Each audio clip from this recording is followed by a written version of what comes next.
The issue here isn't that I know that you've cheated on me. Okay. Oh, no, sweetie, that's not the issue. We have a bigger problem. The bigger problem is that I don't care. The bigger issue is, I'm honestly so glad she's doing it, because, sweetie, I didn't want to anymore. The only thing I do in front of the mirror that I have gotten caught doing, I have a mirror in my shower. Does anybody else have those? Those that you, like, stick on the wall? Yeah, the suction No? cup. Oh, All right. yeah, the suction The cup. suction cup, the little mirror. And I have one of those in my bathroom. And I don't know why I do this, but I have arguments with people in my head, and then I'll talk into the mirror and say, I verbatim say what I would say to you if I ever saw you, and how I would let you know exactly what I think, how it is, what it was, and how it's going down. Give me an example. And let me tell you, give me one. Give me. I will literally be like, and then I also have to make sure that, like, my facial expressions are right, so that I really get my point Wait, across. so you're not making this up. You're actually It's replaying. a real confrontation. She's getting into character. She's getting into character. Okay. Here we go. Okay. Oh, shoot. Oh, it's about to. Oh, no. Wait, what? Like, I'd be like so into it. I'm trying to think. Give me a situation. You found your man. And there's my mirror. You found that your man has cheated on you. You found a text, or you found out that there's somebody else in his Boom, life. been there, done that in life. Here we go. Here we go. Okay, here we go. Okay, so you're about to come First, correct I'll with fix him. my baby hairs, because you can't have an argument with your baby hairs He staying up. has no idea that you found out. And you've been keeping pretty it much- and holding it. I would stay right here with it. Okay. Make sure that I look cute while I'm having this conversation. Yes, Because okay. I'm not going to be hurt and ugly. Yeah, No, right. So I'm going to be like, keep your eyebrows up, ladies. It makes you look real intense. Eyebrows up, and I just would be like, the issue here isn't that I know that you've cheated on me. Okay. Oh, no, sweetie, that's not the issue. We have a bigger problem. The bigger problem is that I don't care. The bigger issue is, I'm honestly so glad she's doing it, because, sweetie, I didn't want to anymore. But I think it goes both ways. I think that there are responsibilities that men come into the relationship doing that they better keep up for the next 5 years as well. Whatever that may be, whether it's getting you flowers, taking out the trash, doing chores, making sure that for you ladies that drive, that your car has gas in it. Men have to recognize that they have chores and things that they also have to do.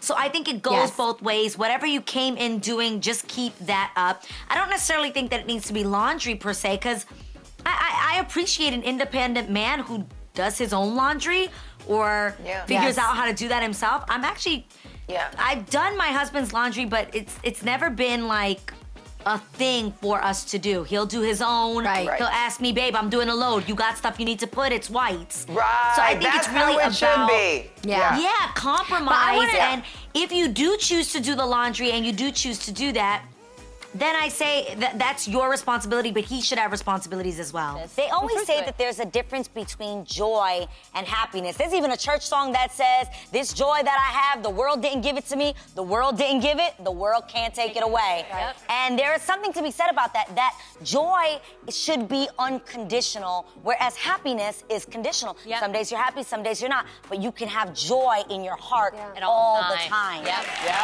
So there's a huge difference in that, and I think that for me, has been a large part to do with having God in my life. But I will say this, I do believe that there are certain people that are predisposed to being positive, and I think there are some people that are predisposed to sadness and maybe seeing the cup always half full, as half empty instead of half full. There are people that way. I'm not gonna lie, I think genetically some of us are that way, or maybe something that we've learned from our parents, that you can sometimes find yourself a little bit more prone to depression. That's just real. And there are other people that are not, but you have to be aware of that in yourself and every day make the choice to choose happiness. My mom really made it important that I never depended on a man. Does that make sense? If you marry a man and he's financially stable, that's amazing. You also don't want somebody who's dragging you down or who expects you to financially take care of them. I don't think that's at all what we're saying either. But it's important that you have your own as a woman, and it's important that we put that importance into this next generation. Absolutely. Next generation of women. I'm actually an introvert, We've Yeah. discovered this. Yes, I'm still on the fence about it. I'm a homebody. I prefer to be home. I prefer to just chill these days. Yes. And sometimes I'm looking for an excuse as to why I can't join people. So she has children. Wait That's till you the have number kids. one excuse Yep. that you can use. Can't come because. But for y'all out there that are spending money and going broke, just be like, I can't afford it. That's a great excuse to not That have is to true. do all these activities. it's- Being somebody that has gone through insecurities, or like I've even shared with you guys, I got my breast done when I was 19 years old. You go from one insecurity to another insecurity. I went from the insecurity of, oh, I want bigger boobs, right? To now everyone's staring at my boobs and this is really embarrassing. Like, you will go from being bullied for one thing, you're never gonna please everybody, and somebody's always gonna find something that's wrong with you. So you gotta be okay with yourself. Yeah. Even if you're not cute, who cares?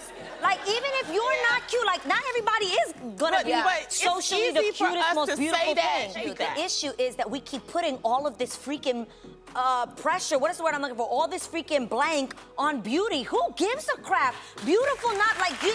We're putting so much emphasis on, oh, but you're beautiful. I'm not gonna lie. If you're not beautiful, you're not beautiful. And but the point is, that should be okay too. And Like, that's what everybody's not gonna be the same kind of. maybe And you we gotta should- own it. Like, Even if it's something that we can be honest with people and be like, okay, baby, I understand. When you get older and that's something you want to do, Right. and you want to fix that, I totally get that, and that'll be your decision. Yes. But I'm not taking my 14-year-old child to go get plastic surgery. Yeah. I'm gonna tell her, you gotta get used to it now, and when you get older, if that's something you want to do later, no problem, sweetheart. I have no And problem what with that. I will You gotta communicate. That's what I'm saying. It's not just have the to communicate. expectations, it's communicating the expectations. You can't have these, and guys, the reality is they're gonna change. Everybody told me when you got married, everyone told me, things are gonna change way down the line. I don't think it's changed drastically for me so much because, again, I don't have children yet in that sense, but I can see how that is real, and it's okay to have those changes. The key is you have to communicate that. I can't make changes in my mind of what I expect from my relationship or what it is that I want out of this. By the way, the things you want and the things you need may change as well. You get what I'm saying? So even when you communicated initially, what you needed from that person initially may not be what you need from them 10 years from now, 15 years from now. Maybe That's what a I need word. was some fun and some whatever. And now what I need is stability. And now what I need is, a father to my children. I need a husband to lead my home. Whatever that is, you have to communicate it. Just say no.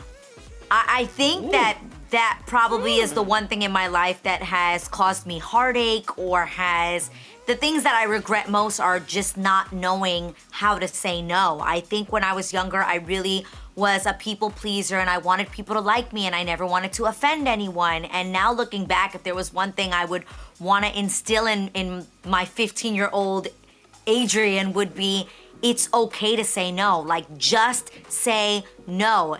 Just say no to that man you should have never dated in the first place. Just say no to that party you didn't want to go to. Just say no to things that don't make your heart happy.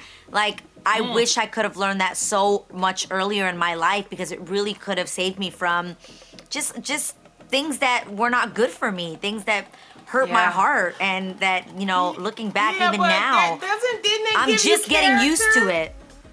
It gave you. Some of it I could have lived without. I could have lived without some of it. There's some men I could have said no to, and I could have been just fine without them.